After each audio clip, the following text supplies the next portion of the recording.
बाबा साहब अम्बेडकर का वंशज हैं, संत रविदास जी का वंशज है। हम इनका भगत सिंह का भी फॉलो करते हैं और भगत सिंह का ही ज़िंदगी हम जीना भी चाहते हैं। ज़िंदगी लंबा नहीं शानदार चाहिए। हज़ारों दिन भेड़ बकरी की ज़िंदगी जीने से बढ़िया है कि एक दिन शेर कुरकुरे और चावल और धान खरीदता हूँ ना, उसका टैक्स उसको 13,500 रुपये मिलता है टोपी और जूता और वर्दी खरीदने के लिए। उसका बाप के जेब से नहीं आता प्रशासन का, समझ गए। और उसके बाद थाना में जो हम जाते हैं तो हमें एक गिलास पानी अगर पिलाया जाता है और उसको अगर कोई नाश्ता पानी खिलाया जाता है, चाहे कुर्सी पे बैठने के जो मिला हुआ है वो अलग से महीने का 25,000 रुपये आता है। उसके बाद दलित का बच्ची का रेप हो रहा है तो क्या दलित अपने बच्ची को रेप कराता है मुआवजा के लिए? तो अगर दलित अपने बच्ची को रेप कराता है मुआवजा के लिए तो प्रशासन वैसे वैसे भ्रष्ट, सभी प्रशासन को नहीं कह रहा हूँ, वैसे वैसे जो नासमझ प्रशासन है जिसको संविधानिक शब्द को पता नहीं है और ऐसा जो प्रशासन बोलता है कि आप लोग केस करते हैं मुआवजा के लिए, वैसे प्रशासन के लिए कहना है कि वो अपना बहन बेटी का रेप कराए, उसको भी सरकार मुआवजा देगा। दोस्तों पूरे बिहार में जिस तरीके से भीम आर्मी काम कर रही है उसको लेकर आपको बता दूं कि भीम आर्मी के जो भी जाबाज सिपाही है उनको एक एक करके जो है टारगेट किया जा रहा है। और जैसा कि आपने पिछले साल देखा कि किस तरीके से लालगंज में राकेश पासवान की हत्या हुई, उसके बाद कई जो है भीम आर्मी के नेताओं की कार्यकर्ताओं की हत्या हो गई जो है समाज के मुद्दों को उठाते थे। और आपको बता दूं कि इस कड़ी में एक वीरेंद्र भारती नाम के भीम आर्मी के कार्यकर्ता हैं और फिलहाल इनको लगातार धमकी जो है मनुवादियों और सामंतियों के द्वारा मिल रही है। तो ये बताइए पूरे पहले अपना पूरा परिचय दीजिए। मेरा वीरेंद्र भारती नाम हुआ और भीम आर्मी का कार्यकर्ता हूँ। एकदम निडर हूँ, किसी का धमकी से और किसी का गोलीबारी से हम डरने वाले नहीं है। वही तो हम जो है देख रहे हैं कि बहुत दिन से सोशल मीडिया पर भी चल रहा है कि आपको मारने की धमकी मिल रही है। जी, क्या सच्चाई है इसमें? सच्चाई बिल्कुल सोराना सही है। हम ये कह देना चाहते हैं कि हम बाबा साहब अम्बेडकर का वंशज हैं, संत रविदास जी का वंशज है। हम इनका भगत सिंह का भी फॉलो करते हैं और भगत सिंह का ही ज़िंदगी हम जीना भी चाहते हैं। ज़िंदगी लंबा नहीं शानदार चाहिए। हज़ारों दिन भेड़ बकरी की ज़िंदगी जीने से बढ़िया है कि एक दिन शेर की ज़िंदगी जिया जाए। ठीक है वीरेंद्र भारती जी, ठीक है, ज़िंदगी जो है शेरों की तरह ही जीनी चाहिए। लेकिन क्या ऐसा हुआ कि आपको जो है जान से मारने की धमकी मिल रही है? सर, धमकी देने का उन लोगों के पीछे रीज़न है। जैसे हमारे बिहटा प्रखंड बिहटा ब्लॉक में एक बेंदौल पंचायत में एक महुआर गाँव है, जहाँ का मैं निवासी हूँ। वहाँ 1995 में लालू जी के माध्यम से पर्चा मिला था गरीबों का, 3 कट्ठा 4 कट्ठा 5 कट्ठा ऐसे करके, है ना। उस ज़मीन को अभी तक सामंतवादियों ने वहाँ का मनुवादी सब कब्जा कर रखा है। अब बताइए, उस जो ज़मीन सरकारी है, जो वो ज़मीन हमारी है, भूमिहीनों का अधिकार है। कास्ट कोई भी हो, अगर भूमिहीन है तो उस ज़मीन पर रहने का उसको अधिकार है। लेकिन वहाँ तो ऐसे लोग कब्जा कर रखा हुआ है, जैसे मान लीजिए जिसके पास 10 बीघा सर्वे ज़मीन है, उसके पास 14 बीघा 15 बीघा बकाया ज़मीन पर कब्जा कर रखा है। समझ रहे हैं ना। तो हम लोग जब देखें कि भाई ज़मीन मेरा है, बालू साइड उसका है, ज़मीन हम दलितों का है। किस जगह का घटना बता रहे हैं? ये महुआर के बता रहे हैं सर, बिहटा थाना में पड़ता है वो। बिहटा थाना में पड़ता है, महुआर गाँव है। वहाँ ये घटना है कि ज़मीन दलितों का और बालू साइड फारवर्डों का, ज़मीन दलितों का और बालू साइड महतों का। बताइए न्याय कहाँ है? न्याय मिला है? जब भी हम लोग प्रशासन के पास जाते हैं, वहाँ कंप्लेन भी हुआ। एक बाबा साहब को झंडा, हम लोग जयंती मना रहे थे, उसमें झंडा फाड़ दिया गया, उसमें 6-7 आदमी नामजद किया गया। उसमें प्रशासन 8 महीना तक गिरफ्तारी नहीं किया। 8 महीना के बाद वो कोर्ट से किसी मनुवादी ही कोई जज होगा जो उसको उस पर नो क्रॉसिंग लगा दिया, जिसे अरेस्ट नहीं करना है, अनलिमिट। वो जज सोच लीजिए कितना उसके जाति ग्रस्त की उसको मानसिकता होगा। वो जातिवाद जज होगा जो उस SC ST केस पे उस पर अनलिमिट उस पर क्रॉस लगा दिया, इसको अरेस्ट ही नहीं करना है। तो बताइए उस जज से हम लोग कभी अपेक्षा रख सकते हैं कि हमें न्याय देगा? है अभी जो बिहटा जो DSP बैठा हुआ है, एकदम समझ लीजिए कि भ्रष्ट और घूसखोर। उसका कारण बता देते हैं। हम लोग हमारे प्रखंड में बहुत ऐसा 20 को 25 को केस है SC ST का, जिसमें किसी में कोई गिरफ्तारी नहीं। एक बार इसके संपर्क में हम लोग थाना घेराव भी किए थे, समझ रहे हैं।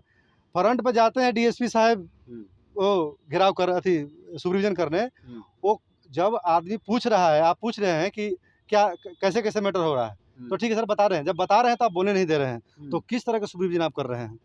तो 2-3 आप तो मामला बता रहे हैं, कौन-कौन सा मामला है? मामला एक सर, जैसे ज़मीन वाला आप बता रहे हैं, एक ज़मीन, झंडा वाला मामला है। हाँ, झंडा वाला और मामला कोई, है। हाँ, और कोई मामला है? एक और दलित बच्चे का ही मार के हाथ तोड़ दिया गया था, ठीक है? वो भी मामला इसी तरह से पड़ा हुआ छोड़ दिया गया। सबसे बड़ा मैटर महुआर में ज़मीन वाला मैटर है। अच्छा। जो बालू माफिया उस पे लाखों करोड़ों रुपया साल में कमा रहा है उस ज़मीन पर, और ज़मीन मेरा है। वो किस जात का है? वो जात जो कब्जा कर रखा है वो जात से बढ़ी है, जात से महतो है, जात से ये पंडित है, और वो ज़मीन आपकी है? और ज़मीन हमारी है। आपकी ज़मीन और उसका कब्जा है? उसका कब्जा है। तो फिर इसको तो प्रशासन को मदद करनी चाहिए। प्रशासन मदद क्यों करे? प्रशासन अच्छी तरह जानता है, बीटा प्रशासन अच्छी तरह जानता है, डीएसपी भी जानता है, और वहाँ के प्रशासन भी आईओ जानता है कि ये दलित हमें पैसा नहीं देगा, तो जो पैसा नहीं देगा उसका हम काम नहीं करेंगे, ठीक है? तो उस भ्रष्ट घूसखोर अधिकारी को मैं बता देना चाहता हूँ कि वर्दी उसका बाप का नहीं है, वो वर्दी मेरा बाप का दिया हुआ है। और जो भी टोपी पहनता है ना, साल में 13,500 रुपया मिलता है, वो मेरा कुरकुरे और चावल धान खरीदता हूँ ना, उसका टैक्स उसको 13,500 रुपया मिलता है, टोपी और जूता और वर्दी खरीदने के लिए। उसका बाप के जेब से नहीं आता है प्रशासन का, समझ गए? और उसके बाद थाना में जो हम जाते हैं तो हमें 1 गिलास पानी अगर पिलाया जाता है, और उसको अगर कोई नाश्ता पानी खिलाया जाता है, चाहे कुर्सी पे बैठने के जो मिला हुआ है, वो अलग से महीने का 25,000 रुपया आता है, उसके बाप के जेब से नहीं आता। जो हमें हमारे समाज को ढेर को हम देखते हैं कि कुर्सी पे बैठा हुआ उठा देता है प्रशासन, लेकिन हमारा समाज भी चेत जाए और एकदम निडर होकर थाना में जाए कि थाना जो है तुम्हारा है, उसमें जो बैठा हुआ है वो तुम्हारा वर्कर है, तुम पैसा देते हो, उससे उसका घर चलता है, ताकि प्रशासन के पैसा से तुम्हारा घर नहीं चलता, समझ ना? तो प्रशासन भी समझ ले कि वो जनता के मालिक नहीं, नौकर है, और हमेशा मालिक को आदर करना चाहिए और सम्मानपूर्वक थाना में बैठा के उसको पूछताछ करना ठीक है चाहिए। भारती जी, मेरा आखिरी सवाल ये रहेगा कि आपको जान से मारने की धमकी मिल रही है, तो आपका अगला स्टेप क्या होगा, क्या कदम है आपका? जैसे देखिए, मेरा अगला स्टेप है कि मैं खुला जीता हूँ अपने समाज के सम्मान में, अपने समाज के सम्मान के लिए जान जाए चाहे रहे, मैं अपने समाज के लिए लड़ूंगा। और एसपी डीएसपी साहब से मेरा यही कहना है कि जो भी कार्रवाई करिए उचित कीजिए, और पहले आप उस पर नियंत्रण ध्यान रखिए कि आप जब कोई एप्लीकेशन देता है तो आप न्याय, एक बात और है सर, आप जैसे न्याय नहीं देने का कारण उनको है, एक ही शब्द कह के जो अधिकारी है, बीटा का एक आईओ था, कल मेरा ये शब्द बोला कि आप लोग ज़्यादातर के केस करते हैं मुआवजा के लिए। तो ऐसे ऐसे भ्रष्ट पदाधिकारी से मैं कहना चाहता हूँ कि मुआवजा मेरा रद्द कर दे। मुआवजा मेरा जो भी सरकार संविधानिक अधिकार से जो मुझे मुआवजा मिलता है SC ST का, वो मुआवजा मेरा रद्द कर दे, हमें न्याय देना चालू कर दे। अन्यथा वो कहे कि हम आपसे भी पैसा लेंगे, तो जो मुआवजा का पैसा आता है वो मुआवजा का पैसा हमसे रख ले, हमसे मांग ले, मैं उसको दे दूंगा, पर हमें न्याय मिलना चाहिए। ऐसा करेगा? नहीं करेगा, क्योंकि 50,000 मुआवजा आता है और उसको मनुवादी 5 लाख 4 लाख रुपया दे देता है, तो उसको भी नहीं चाहिए। और उसको बचने का एक ही रीज़न है, बोल देता है कि आपको आ रहा है मुआवजा के लिए आप केस करते हैं। तो क्या पर अगर दलित का बच्ची का रेप हो रहा है, तो क्या दलित अपने बच्ची को रेप कराता है मुआवजा के लिए?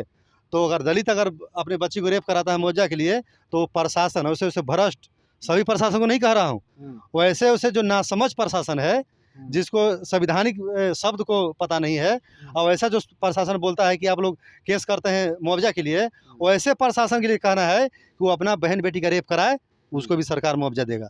तो क्या कौन लोग धमकी दे रहे हैं? धमकी दे रहे हैं हमारे गांव का ही लोग हैं जो बड़ी समाज से आते हैं। तो क्या डर जाइएगा धमकी से? वीरेंद्र भारती डर जाएंगे? वो हमें एक बार चंवर में घेर के 10 20 50 लाठी मारे भी थे, हमको 50 लाठी मारे भी थे। मैं तो वहाँ डरा ही नहीं सर। तब नहीं डरेंगे? डरेंगे, लड़ाई रहेगी जारी? बिल्कुल लड़ाई रहेगी जारी, और बिल्कुल सम्मान पूरा सीना चौड़ा करके। हम सुबह अभी चैनल करते हैं सर, ये चैनल है उसका गोली से और मेरा बोली से, है ना। मैं सुबह खाना खा के 10 बजे निकलता हूँ मोटरसाइकिल से बेटा के लिए, चाहे किसी अपने समाज को काम के लिए, और रात 8 से लेके 10 बजे रात तक घर जाता हूँ। अगर किसी का माई के लाल अगर जना है तो वीरेंद्र का टच करके दिखाए, और राकेश पासवान को मारने वाला अस्थिर नहीं, आज भी सुरक्षित नहीं है, नहीं रहेगा। समझ रहे हैं आप? भीम आर्मी का जितना भी सिपाही है ना, यहाँ मरने के लिए ही पैदा हुआ है, जीने के लिए पैदा नहीं हुए हम। और ज़िंदगी लंबा नहीं, शानदार होना चाहिए। और शानदार ज़िंदगी के लिए हम अपना सर कटा के दे सकते हैं दान में। चलिए, तो देखिए वीरेंद्र भारती जी हैं और बिहार के बेबाक नेताओं में से गिने जाते हैं और बहुत ही ये तेज जो प्रखर वक्ता है उसकी तरह देखे कि ये बोलते हैं और इनके बोलने की वजह से जो काम करने का तरीका है, इनको लगातार जो है मारने की धमकी मिल रही है। इन तमाम मुद्दों को इन्होंने रखा है, इसको आप कैसे देखते हैं कमेंट कर दीजिए। बहुत बहुत धन्यवाद।